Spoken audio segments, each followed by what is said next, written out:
There's a lot of artists that have no idea how much work is being put behind them. They just think, hey, I dropped this song, this thing started taking off, and it went crazy. And oh man, all of a sudden these big people started shouting me out and they liked it. They just think they're awesome, right? But a lot of times people strategically do it that way because that helps build the ego, and that ego projects pretty well in terms of the entertainment industry, right? So artists get caught in that delusion.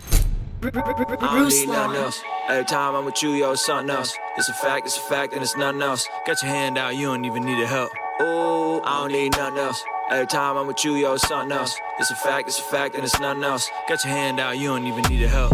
Ooh, that's right. I don't need nothing else. That's right. King's Dream Entertainment.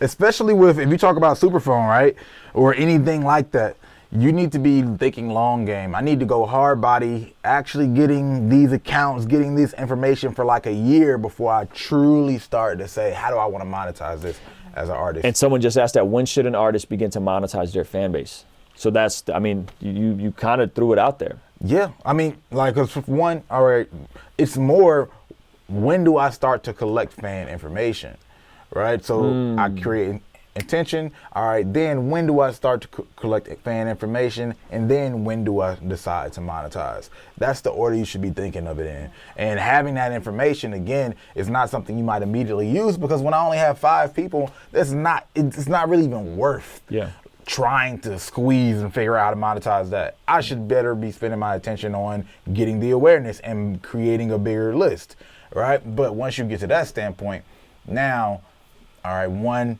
if you're using something like Nick, whatever type of platform he's using that's similar to Superphone, like, you should be able to be filtering and even segment those audiences, but you got to have a size big enough to do that. Yeah. And then we can talk about what the offering is.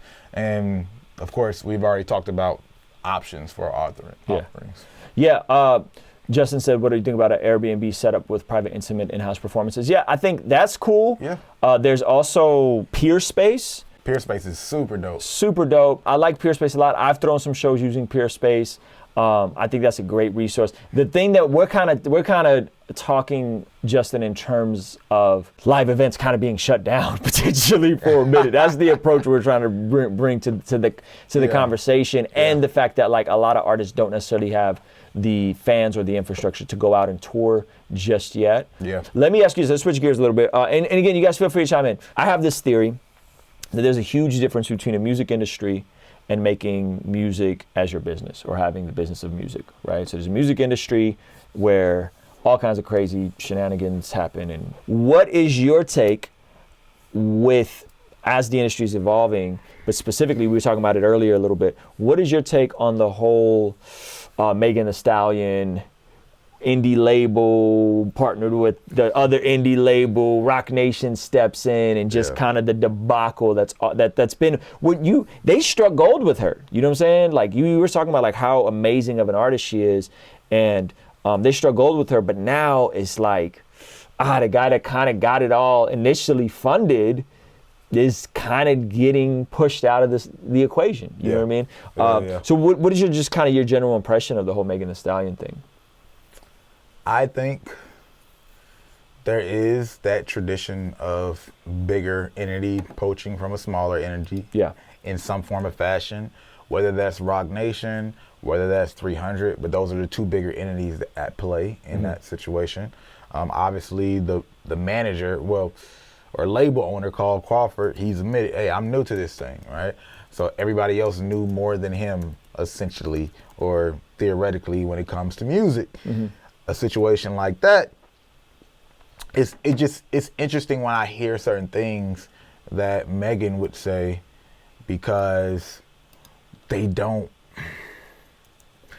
I'm not saying it's not that they don't add up. It's just like they seem to be a non-factor. I hear them both say things that are like non-factors. Just don't add up. The math don't add up. Like she says, the TK guy or whatever. Like I was talking to you about that. She was like, "Hey, this guy is super nice, and he was around, and we connected to him. I didn't see Carl that much, and we didn't communicate as much. Right. But that's the nature of their roles, right? He's supposed to be around, because his job is to be around you. His job is to care for you and do all those things. Because he was the day-to-day manager. Right, he's the day-to-day manager. So for that to but she communicated it as if we just clicked with him more and we rock with him more and he cares for us more. Right. So that's why the relationship as it is. But then you hear Carl say, again, I don't really know the industry, this manager, TK or whatever his name was, right? He was the one who did the deal. Yeah.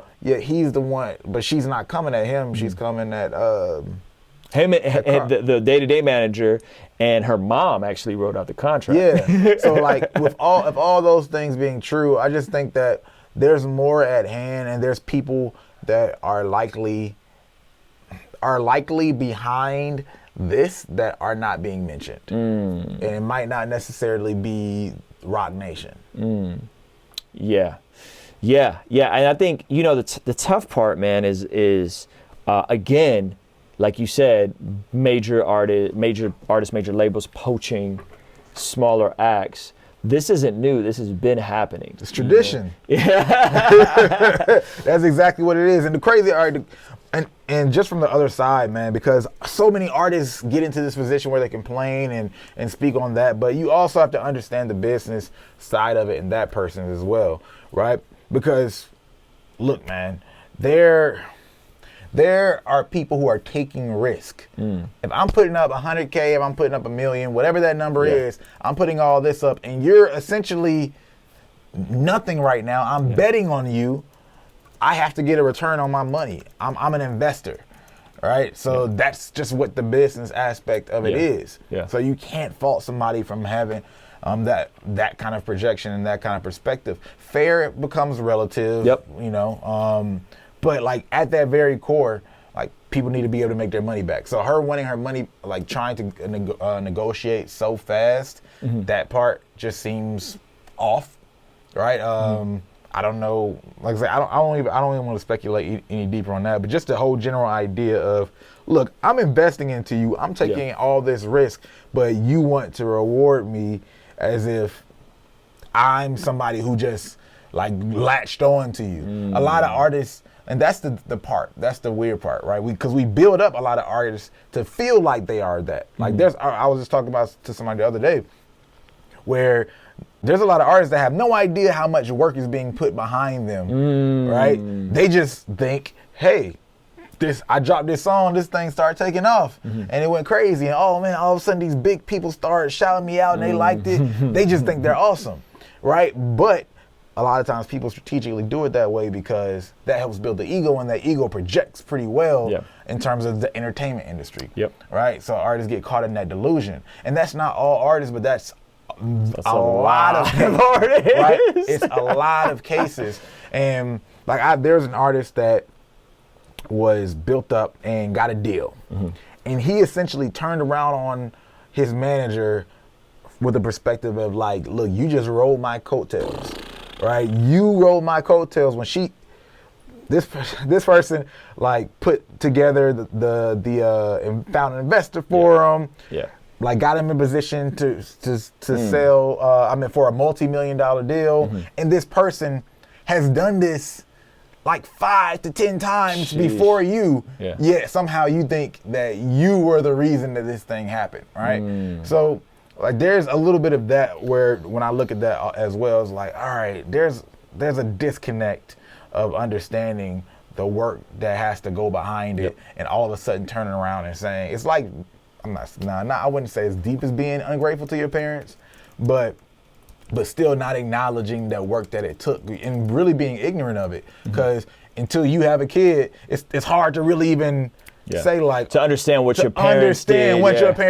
Right? So maybe an artist would have to get an artist one day and experience from that perspective to understand like, yo, like it's a lot going on back here, and they're just out there floating. Of course there's predatory deals. Talk plenty about that, but I don't think there's enough. Like, I don't think artists will ever fully understand the business and how it works and be able to make true strategic decisions until we stop just talking about the predatory thing that's very real and allowing them to think, hey, it's all victim and I should just be getting more, as opposed to, understand the value and incentive and how each business model works and where the benefits are. That's so good, man. I think the tough part is just about anybody who's been around the music industry as an indie upstart has felt that sting that Carl is feeling.